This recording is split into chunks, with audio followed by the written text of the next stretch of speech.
in the past weeks, we've been looking at a variety of physical systems, largely one-dimensional systems, but also we have looked at the central potential problem. And over the set of lectures that I have given, we've considered physical systems both in terms of abstract operator methods and using wave mechanics, where the wave function is a function of space and time. We have not yet concentrated on dynamics. We will do so in subsequent lectures. But today, I would like to use the body of knowledge that we have acquired to look at more general systems. General in the sense of, for instance, two interacting oscillators, or perhaps even a one-dimensional oscillator, but not quite a harmonic oscillator, because you could have a Hamiltonian which has powers of A dagger A sitting in it. You could think of a situation where the particle of mass m is moving on a circle. So you can generalize whatever we have learned to a set of new physical situations, and that's what I'd like to consider today. So I'd like to call these applications of whatever we have learned.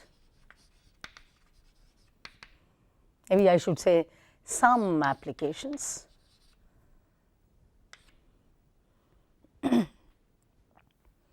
So the first problem that I'd like to consider is the problem of two interacting oscillators. So I have a Hamiltonian, both oscillators of mass m. So the kinetic energies are p1 squared by 2m plus p2 squared by 2m. And then we have the potential term. Both oscillators have the same angular frequency. So you have x1 squared plus x2 squared.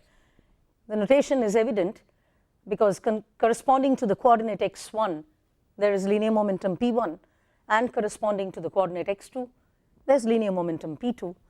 But then I put in an interaction of this form. It's clear that there is an interaction because x1 and x2 are coupled through some constant lambda. Now, the first thing I know about lambda is lambda cannot be imaginary. It's a constant, and it's a real constant, because if it were imaginary, it's clear that the Hamiltonian won't be Hermitian. If I take the dagger, which means take the transpose complex conjugate, and if this had an I in it, the Hamiltonian does not behave like a Hermitian operator. So lambda is a real constant. Now my aim is to make this problem appear simpler, in the sense that I'd like to decouple this into two oscillators with coordinates, say zeta and eta, and corresponding momenta p and, shall we say, little p.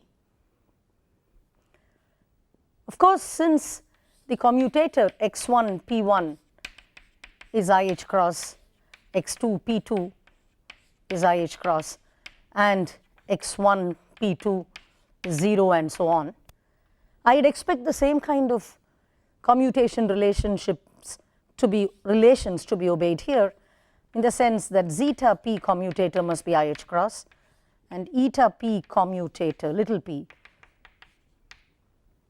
must be IH cross, and so on. So the idea is to decouple this into two oscillators by going to new coordinates zeta and eta, zeta being a function of x1 and x2, and eta being another function of x1 and x2.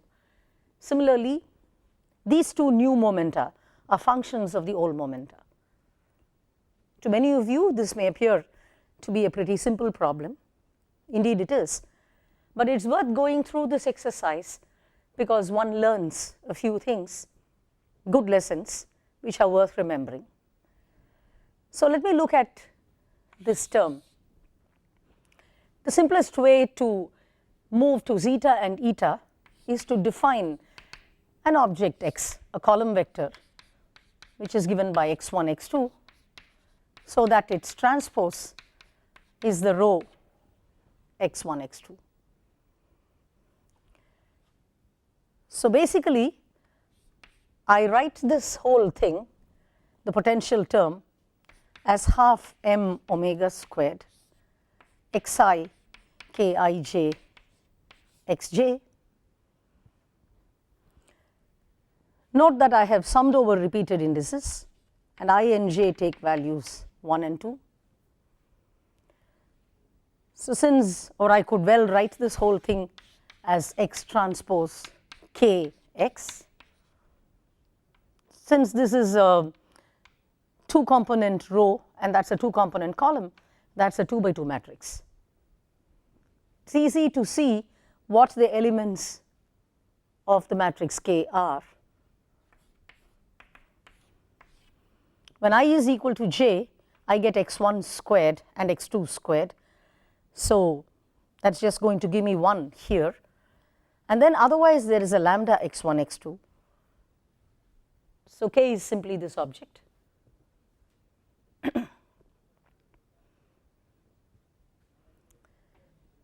Now the idea is to make this diagonal, and you can make K into a diagonal matrix by using a similarity transformation, which means I must find out that matrix with which I do the similarity transformation. In other words, I find a matrix S such that Sk S inverse is a diagonal matrix. Of course, in order to do that, I need to find the eigenvalues and eigenvectors of K, and that is simple. It's clear that the eigenvalues of K are 1 plus lambda and 1 minus lambda, and the eigenvectors are not normalized,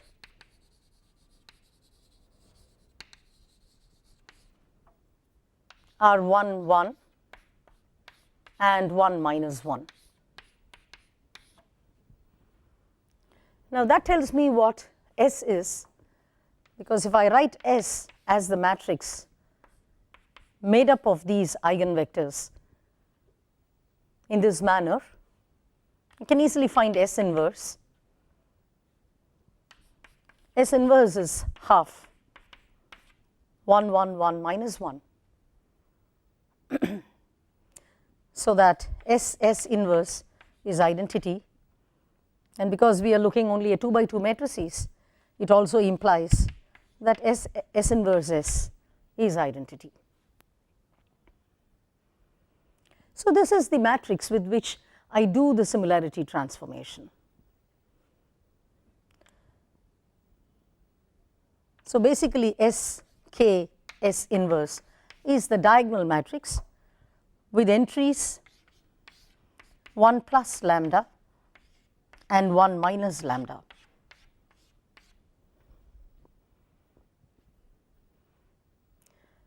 So how do I get K? In terms of this diagonal matrix, I have to pre-multiply this by S inverse and post-multiply that by S. Do the same thing here, and therefore I have S inverse D S is K. So X transpose Kx is the same as X transpose S inverse D Sx.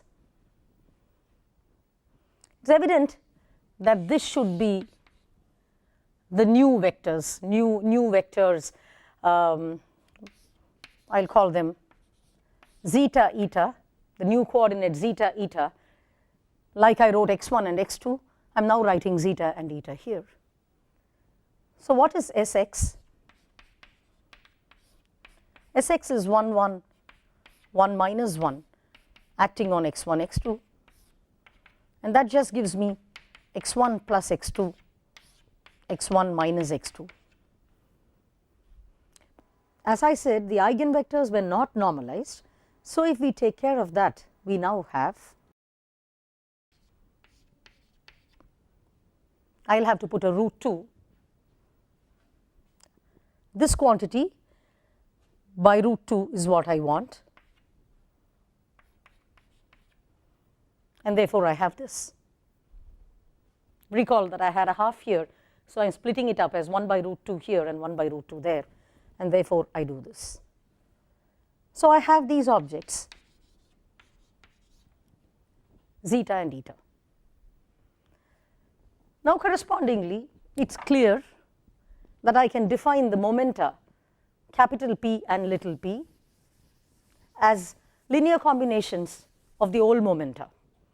So, zeta is x1 plus x2 by root 2 and eta is x1 minus x2 by root 2. Capital P is p1 plus p2 by root 2 and little p is p1 minus p2 by root 2. It is not enough, we need to check that the commutation relations are obeyed. In other words, this should be equal to the same kind of commutation relation as x1 and p1 obeyed and x2 and p2 obeyed. So, I should get an IH cross here, and similarly eta with little p must give me an IH cross. Indeed, that is true, because if you look at the commutator of zeta with capital P, it pulls out a half outside, and x1 with p1 is IH cross and x2 with p2 in the commutator is IH cross. So, that gives me a 2 IH cross by 2, that is an IH cross. Similarly, out here x1 with p1 and minus x2 with minus p2, therefore. So, basically I have gone to a new pair of coordinates and their corresponding momenta such that I have the commutation relations obeyed. So, now I can write down my Hamiltonian in terms of zeta and eta. So, what do I get? I have H is equal to p squared by 2m plus little p squared by 2m plus, now look at what happens here. There is a zeta and an eta, but then the diagonal elements are 1 plus lambda and 1 minus lambda. So, I have half m omega squared times 1 plus lambda zeta squared plus half m omega squared times 1 minus lambda eta squared. So, I really have two oscillators, capital P squared by 2m plus half m omega squared 1 plus lambda zeta squared, and then little p squared by 2m plus half m omega squared 1 minus lambda eta squared. So, I have decoupled this into two oscillators. Look at the frequencies. Oscillator 1 has frequency omega 1, which is omega root of 1 plus lambda, and oscillator 2 has frequency omega 2 given by omega root of 1 minus lambda. So, while the decoupling has been accomplished, originally I had two interacting oscillators which had the same frequency. Now, there are two non-interacting oscillators, but with different frequencies. So, what is the total energy? The total energy, the first oscillator will give me an n1 plus half h cross omega 1. The second one gives me an n2 plus half h cross omega 2, where n1 and n2 are integers, positive integers, taking values 0, 1, 2, 3 and so on.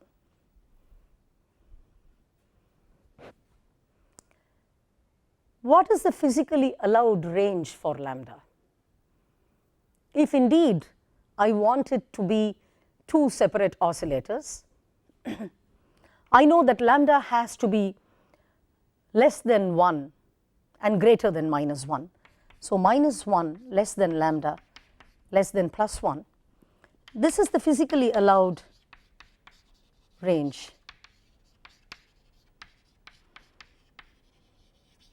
because I am thinking of it as two independent oscillators. Do I have a degeneracy in energy? Clearly this carries a number n, which is n1 plus n2. Do I have, or if you wish, I can write it as an ordered pair. Let me just call it En, and n is n1 plus n2, or n1 comma n2, that is the ordered pair.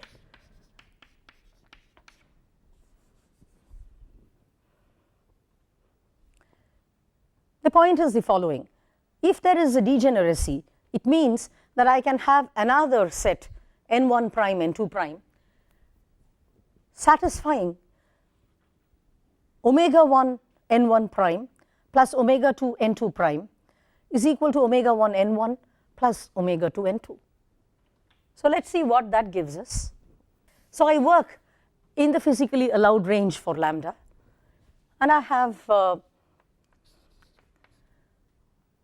omega 1 n1 plus omega 2 n2 is equal to omega 1 n1 prime plus omega 2 n2 prime if there is a degeneracy.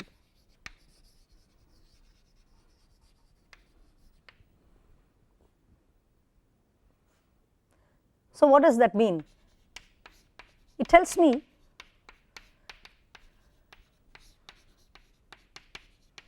that omega 1 by omega 2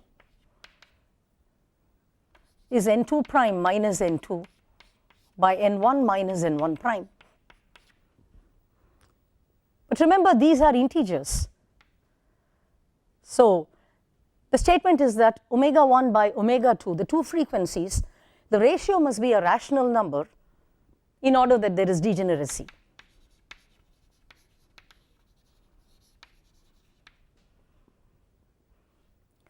So, what does that mean for lambda? Omega 1 is omega root of 1 plus lambda, and omega 2 is omega root of 1 minus lambda, and this is some rational number r by s. So, what does that imply for lambda? S squared times 1 plus lambda is r squared times 1 minus lambda, or lambda times s squared plus r squared is equal to r squared minus s squared. So, lambda is r squared minus s squared by r squared plus s squared. So, if there is a degeneracy, and you can see that the degeneracy is not generally there, it is there only if omega 1 by omega 2 is a rational number. So, those are very, very specific ratios that we are talking about. In fact, in general, if you had the original problem and it was there was no interaction, there would have been a degeneracy, because you are looking at a two-dimensional isotropic oscillator, and you know that there is a degeneracy in that problem. This interaction actually lifts the degeneracy. In other words, there is a degeneracy only for specific values, that is when omega 1 by omega 2 is a rational number. Now, because lambda is allowed only the range minus 1 to 1, it is clear that modulus of r squared minus s squared is less than r squared plus s squared. Let us write that properly.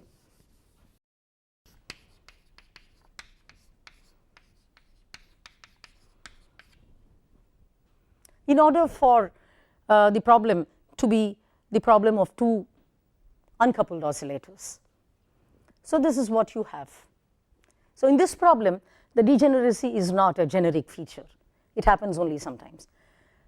What are the important lessons that one learns from this? First of all, of course, minus 1 less than lambda less than 1 is the allowed range, and degeneracy implies this. Second thing, what happens if lambda is equal to 0? Go back to the original problem. If lambda is equal to 0, you have the isotropic two-dimensional oscillator. So, oscillator and degeneracy present.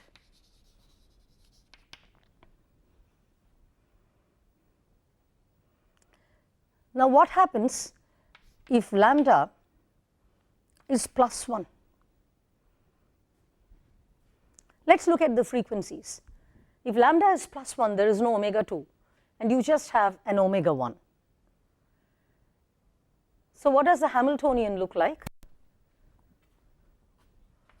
The Hamiltonian is p squared by 2m plus little p squared by 2m plus half m omega 1 squared zeta squared. What kind of spectrum does this Hamiltonian have? Now, this p squared by 2m plus half m omega 1 squared zeta squared is just an oscillator. So, that is a discrete spectrum n plus half h cross omega 1. But then this, any p is allowed, any value of little p is allowed, and therefore, the energy has a continuous part and a discrete part, very similar to the problem of the charged particle in a homogeneous magnetic field, which we have discussed earlier. So, the same thing happens when lambda is equal to minus 1. You will have the other oscillator. You have little p squared by 2m plus half m omega 2 squared eta squared plus capital P squared by 2m. So, the spectrum really has a part which is continuous energy spectrum. Okay. Now, what happens when lambda is outside the range? Let us imagine that lambda is greater than 1. If lambda is greater than 1, so lambda equals minus 1, again spectrum has a continuous part.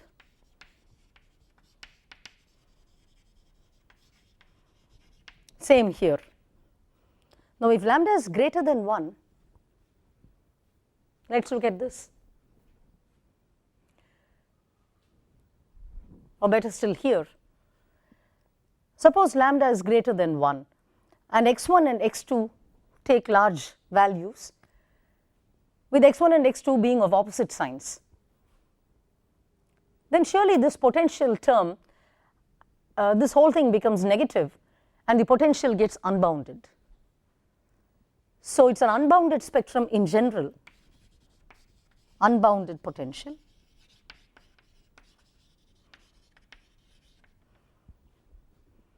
And that is the reason why we do not want to discuss it. It is not as if there is a lower bound for the potential term. So, these are the very many features that come out of this problem. You see a situation which is equivalent to the two-dimensional oscillator, and therefore, there is a degeneracy. You see a situation where the degeneracy gets lifted, and you have a degeneracy only for very specific values of the ratio of the frequencies. Then you see a situation where there is a discrete part contribution to the energy and there is a continuous part. Then the other case is the one where the potential is unbounded, and therefore, you do not want to consider that. So, these are the very many aspects that you can see from this problem. This is an example of two oscillators which are interacting with each other. The next example I want to talk about, the next application, is to that of a single one-dimensional case, but where the Hamiltonian is not merely of the form A dagger A, but has higher powers of A dagger and A present in it. So, let us look at the next problem. So, I give you a Hamiltonian. This is my next problem. The Hamiltonian is A dagger A plus some constant, real constant G, and there is an A dagger squared A plus A dagger squared, it is Hermitian conjugate.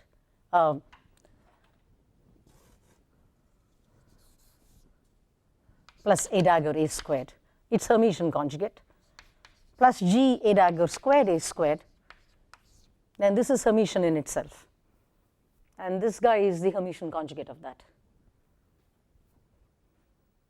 Now you look at this Hamiltonian. First of all, this Hamiltonian has a lot of significance when we deal with nonlinear optical media. As you know, I have used the harmonic oscillator Hamiltonian extensively in explaining aspects of quantum optics. Normally, I would have worked with just A dagger A. Now, if I put in an A dagger squared, A squared term, that effectively models a nonlinear optical medium. Nonlinear because it has more than one power of A dagger and A, and the same thing happens here. So there are physically realizable optical media, nonlinear media, which can be modeled by this Hamiltonian. Is it possible, let me ask the same question that I asked in the earlier problem, is it possible to define an A and an A dagger such that A dagger A equals this Hamiltonian? Now I can do that just by inspection, because if I write A as A plus GA squared, then A dagger is A dagger plus G A dagger squared, and A dagger A is A dagger plus G A dagger squared times A plus G A squared. Keep the order the same because A and A dagger don't commute with each other. So the first term is A dagger A, and then you have a G A dagger squared A plus G A dagger A squared plus G squared, that's the G squared A dagger squared A squared. So indeed it is true that this is an example of a Hamiltonian which can be written in this diagonal form A dagger A, except that A and A dagger themselves have quadratic terms in little a squared and little A dagger squared respectively. What about the spectrum? While the spectrum itself is a little bit messy to get, first of all, is the ground state of the harmonic oscillator also a ground state of this Hamiltonian? That is true, because A dagger A acting on ket 0 is 0, because little a on ket 0 is 0 and A squared on ket 0 is 0. So it really does not matter what happens here. A on ket 0 is 0. And therefore, it is true that both this Hamiltonian and the harmonic oscillator Hamiltonian have ket 0 as the lowest energy state. Having said that, in contrast to the earlier problem, this transformation from little a and little A dagger to capital A and capital A dagger does not preserve the commutation relation, because if you now find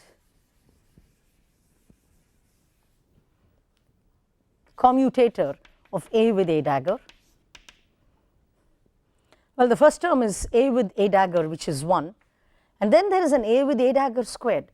So there is a plus G commutator of A with A dagger squared, plus there is a commutator of A squared with A dagger, and of course there is a commutator of A squared with A dagger squared. Now none of these vanish. Use the ABC rule, and this just gives me an A dagger plus A dagger, that is a 2A dagger, and this is a 2A, and then of course there is this object. So this transformation does not preserve the commutation relation, in contrast to the earlier problem that I spoke about. Now suppose we look at the harmonic oscillator itself, and that is by way of as an aside, suppose I forget all this and I just looked at a Hamiltonian, the standard oscillator Hamiltonian A dagger A, but instead now I want to go to the position representation. So I start with an operator minus d2 by dx squared plus x squared and you will recognize this as essentially the harmonic oscillator Hamiltonian.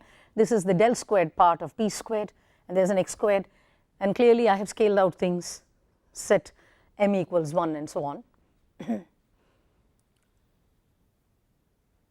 2m equals 1, and h cross equals 1 and things like that. But then you see, if I now want to look, let me just do this problem. I want to look out for an eigenstate psi of this Hamiltonian. I started with e to the minus a x squared. I am not normalizing it, but suppose I started with this, because that is a twice differential that is going to come out. So you can see that this is minus d by dx of d by dx of psi tri psi equals this, not normalized, plus x squared e to the minus a x squared. Now that is a 2a. So the first term is just e to the minus a x squared and the second term is minus 2a x squared e to the minus a x squared.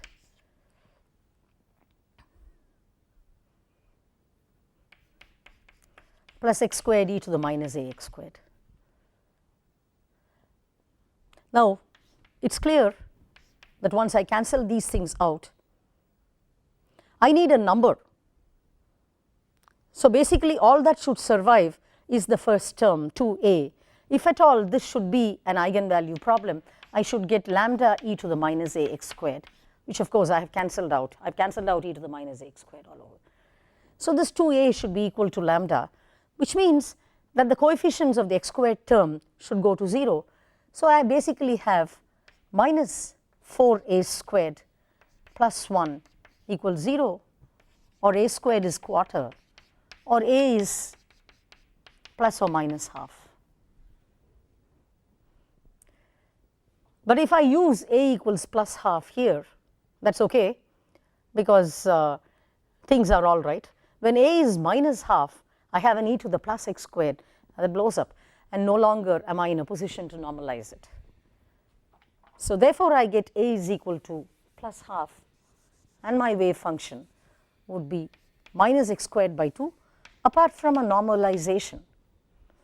Now you also know that this ground state of the harmonic oscillator, not only this state but all the ground state, the first excited state, second excited state and so on, you can find out expectation value of x. You can also find out expectation x squared, and as you know expectation x is 0, you can find out expectation x squared in these states, and since it is a Gaussian, what survives is expectation x to the 2n can be written in terms of expectation x squared, n equals 1, 2, 3 and so on. Because it is a Gaussian, all these higher even moments can be written in terms of expectation x squared. Leave it to you as an exercise to do this problem and find out how exactly expectation x to the 2n is related, can be written in terms of expectation x squared. That is because it is a Gaussian. Now let us move on to the next application. So much for the harmonic oscillator problem and its cousins and ramifications. Let us do another problem, which is working out the Schrodinger equation solution, the wave function, on a circle. That again teaches us several lessons. So basically I want to now look at the next application, the Schrodinger equation on a circle.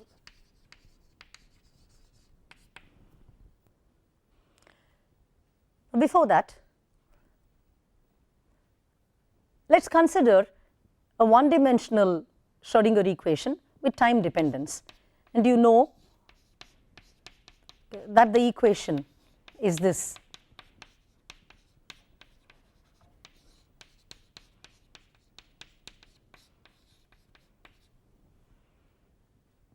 In fact, when you looked for stationary state solutions, you wrote psi of xt as some phi of x,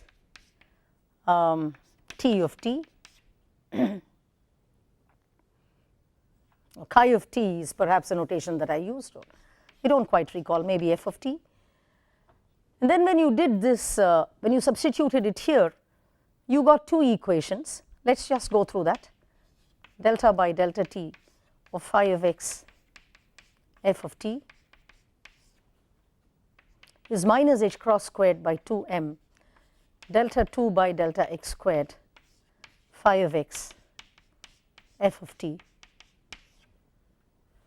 So this just pulled out a phi of x, and I had an IH cross delta f of t. Now it is df of t, because partial derivatives have become total derivatives here, is minus h cross squared by 2m f of t d2 phi of x by dx squared. Then of course the standard trick, done it many times, divide by phi of x f of t, and this will give me a 1 by phi of x. And we said that since this object is only a function of t and that is only a function of x, each of this should be equal to some constant e. That gave me the equation for df of t by dt,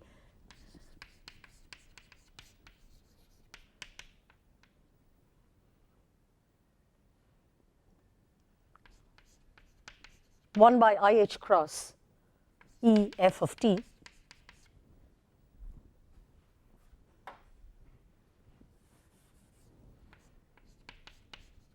and the solution of course was e to the minus IET by h cross. But that is as far as f of t is concerned. Look at the equation for phi of x. I have minus h cross squared by 2m d2 phi of x by dx squared equals e phi of x. So take this to that side. This is equal to minus 2m e by h cross squared, and therefore d2 phi of x by dx squared plus 2m e by h cross squared phi of x equals 0. So essentially this is the kind of equation that we have been looking at. Now suppose I also had a potential, of course there would be an E minus V there. The important thing to note is the following, that if I were working with a particle in a box of size 0 to L, suppose x went from 0 to L,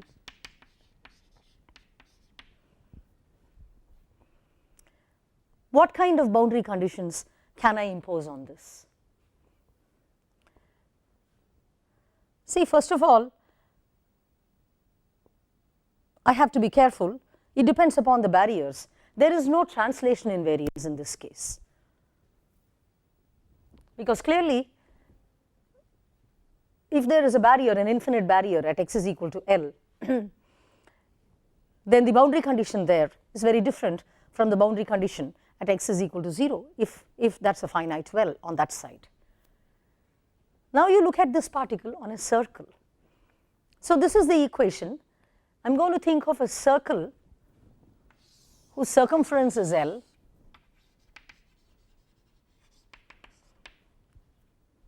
I want to keep track of the length dimension, therefore I call it L.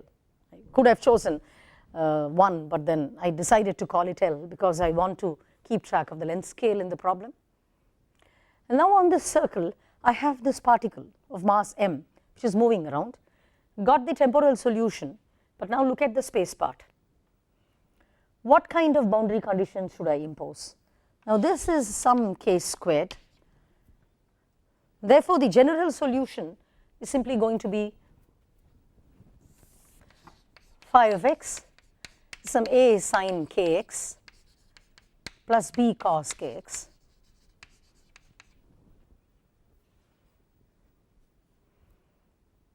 I could start off by saying that on this circle, if I start at some point which I call 0, then when I come back, that means I have travelled a length L, phi at 0, phi of 0 must be equal to phi of L. But I also realize that there is nothing special about this point. I could have started from any point on the circle, and if I go round it once, I would expect periodicity, that is, I would expect that the wave function comes back to itself. Now, this is not new to you. You did this when, in a sense, when you did separation of variables in the problem of finding eigenvalues for the orbital angular momentum, and then you wrote the wave function as a function of r, theta and phi, spherical polar coordinates, and then the equation for the phi dependent part crucially fixed the values for the magnetic quantum number to be integers, not half integers, because you demanded single valuedness of the wave function. So, it is precisely that kind of thing that I would do here, except that I could have started with any x, of course, and I should come back to the same point and nothing should change. So, I have phi of x equals phi of x plus L. That is fine as it goes, but what about the derivative? Should I also impose a condition? After all, this is a second order equation. Should I also impose a condition phi prime of x equals phi prime of x plus L, x being any point on the circle? Suppose I did that. Remember, I have two unknowns here, a and b. So, phi of the first condition implies that a sine kx plus b cos kx equals a sine kx plus L plus b cos kx plus L. That is the first condition. Now, look at the second condition, ka cos kx minus kb sin kx equals ka cos kx plus L minus kb sin kx plus L. That is the second condition, call that 4. But you see, if I want to solve for a and b, if I want to do that, the determinant should be 0. Now, if you solve this equation and find out what the determinant implies, it simply tells you that cos kl is 1. You can solve for that. You want to solve for a and b, and you have these two conditions, and that tells me that cos kl is equal to 1, which implies that k is 2n pi by L. N can take values 0, 1, 2, 3 and so on. But now, if I substitute that back there, I will find that I can at best get a by b. I will not be in a position to determine a and b separately. So, what exactly is the problem? It is evident that the problem has arisen because I have put in these two conditions and I am not able to consistently solve. I do not seem to have enough information to solve for a and b. The manner in which we resolve this problem is to say the following. First of all, we know that there is translation invariance on the circle. It is a free particle, in contrast to the square potential and so on, where the particle was subject to a potential v of x, a non-zero v of x. In this case, your Hamiltonian is simply p squared by 2m, where p is the linear momentum of the particle.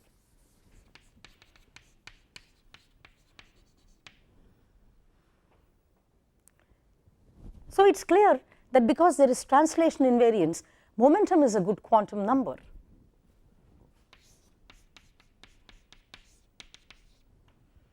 I have already discussed in a different context what you mean by a good quantum number. The context of the of conservation laws in general, I told you that the total angular momentum is a good quantum number, not necessarily the orbital angular momentum or the spin angular or the spin, because J, which is L plus S vector addition, is what is conserved in any process, be it a strong, weak, electromagnetic, any process.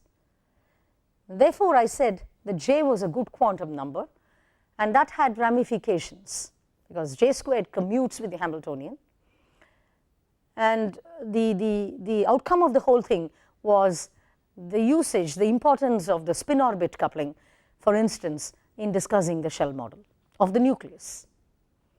So, similarly here, P is a good quantum number. P commutes with the Hamiltonian.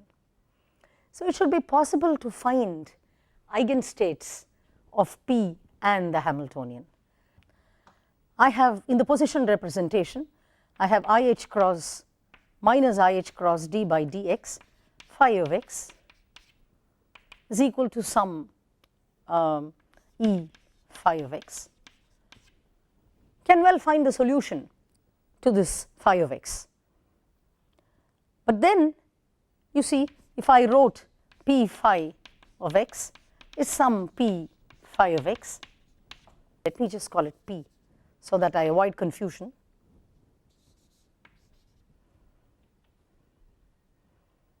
Then I just have the solution phi of x as e to the I p x by h cross.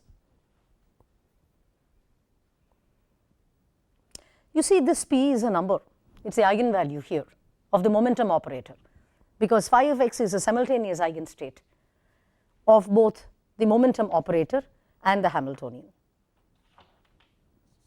Call this capital P, the same P that appears there. And now if I say phi of x plus L is equal to phi of x, that tells me that e to the I p L by h cross is 1, or this momentum eigenvalue is quantized. This becomes 2n pi h cross by L,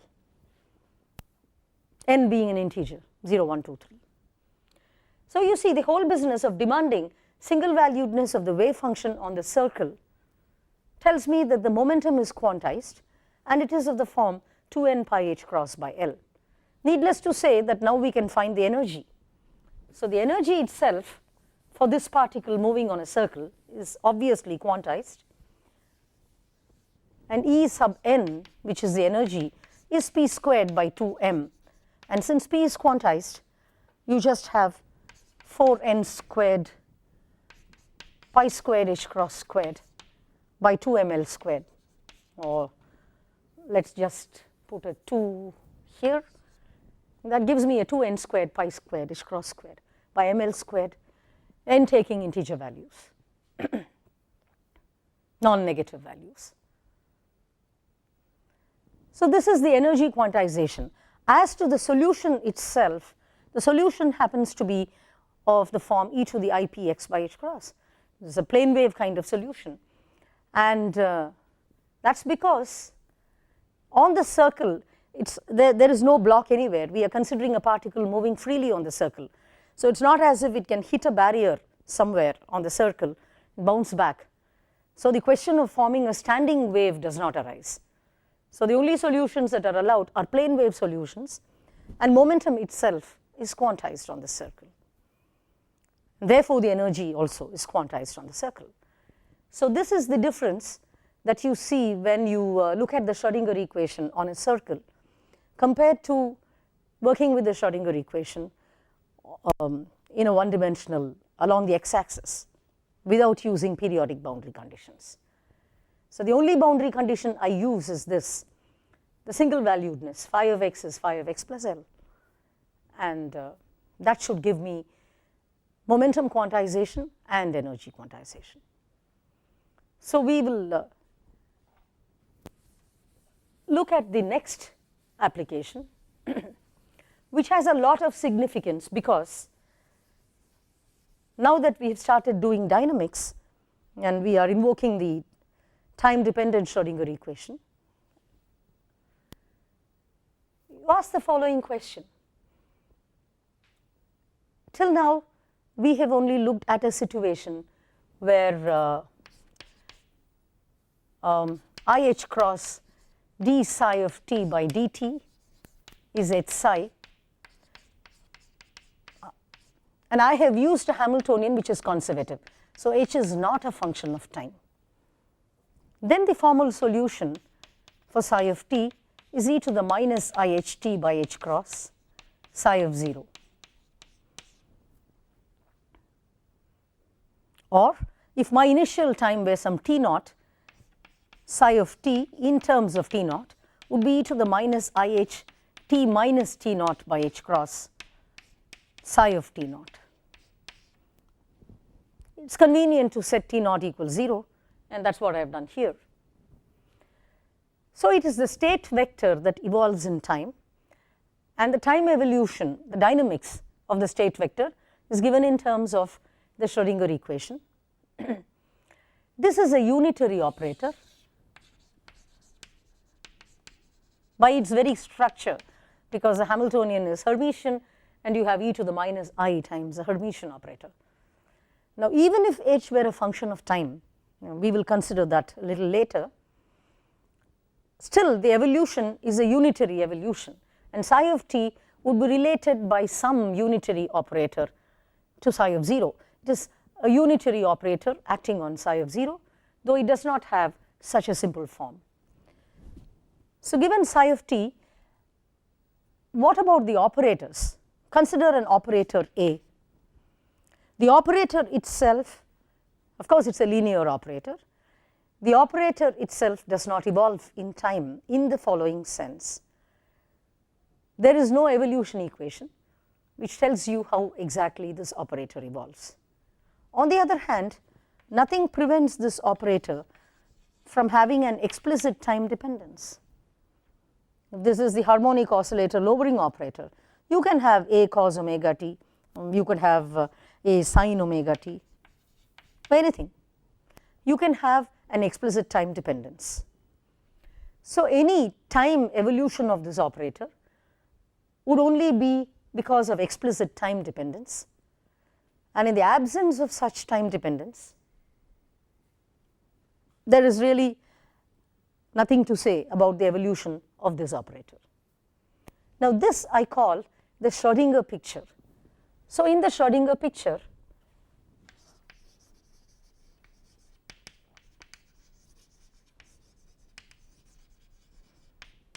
state vectors evolve in time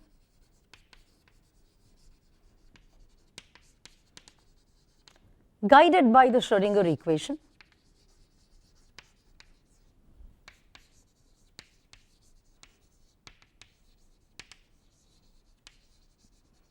Any time evolution of operators is only through possible explicit time dependence.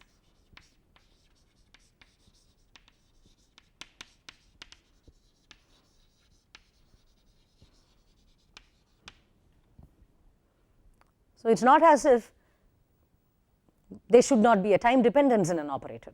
It has to be an explicit time dependence, that is all. So, if you look at an expectation value like psi of t, a psi of t, this is the same as psi of 0, u inverse a u psi of 0.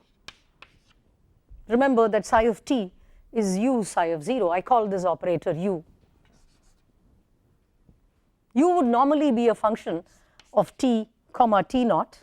I have set t naught to be 0. So, this would be u of t comma t naught, this u inverse of t comma t naught. This is what you have. Now, if a itself in the process went to UA U inverse, then clearly expectation values do not change, because psi of t, A psi of t would simply be equal to U inverse U cancels and you have psi of 0 A psi of 0, and the expectation value does not change in time. This is what we know in the Schrodinger picture.